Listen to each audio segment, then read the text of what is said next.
System देखील active झाली।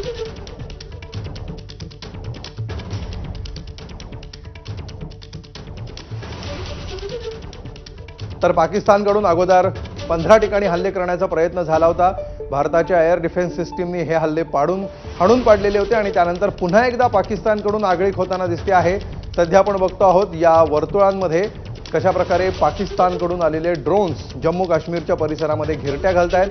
जम्मू काश्मीर परिसरावर हल्ला करण्याचा पाकिस्तानने पुन्हा एकदा प्रयत्न केलेला आहे, मात्र यावेळी देखील हा प्रयत्न हाणून पाडण्यात आल्याचं कळतंय।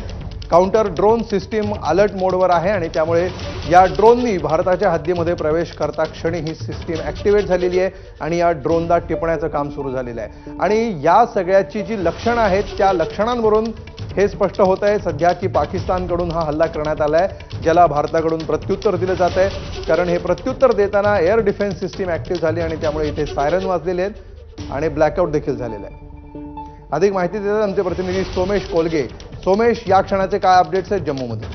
नक्कीच पाकिस्तानकडून कुरापती सुरूच आहेत। आज पाकिस्ताननी जम्मूवर हल्ला केलेला आहे आणि जम्मूवर खूप मोठ्या प्रमाणावर ड्रोन आणि मिसाईल हल्ला करण्यात आल्याचं कळतंय। पण प्रत्येक मिसाईल हे आतापर्यंत यशस्वीपणे आपल्या एअर डिफेन्स सिस्टीमनी टिपलेलं आहे आणि हवेतल्या हवेतच ते उडवून लावलेलं आहे। पण सध्याची परिस्थिती अशी आहे की जम्मूमध्ये पूर्णपणे ब्लॅकआउट करण्यात आलेलं आहे आणि सध्या एकूण परिस्थिती जम्मू मधली संवेदनशील आहे। तसेच देशभरातल्या सर्वच ठिकाणी सगळ्यांना या सूचना देण्यात आल्या की प्रत्येकच ठिकाणी पाकिस्तान आता काहीही करू शकतं, अशा स्थितीमध्ये पाकिस्तान दिसतंय।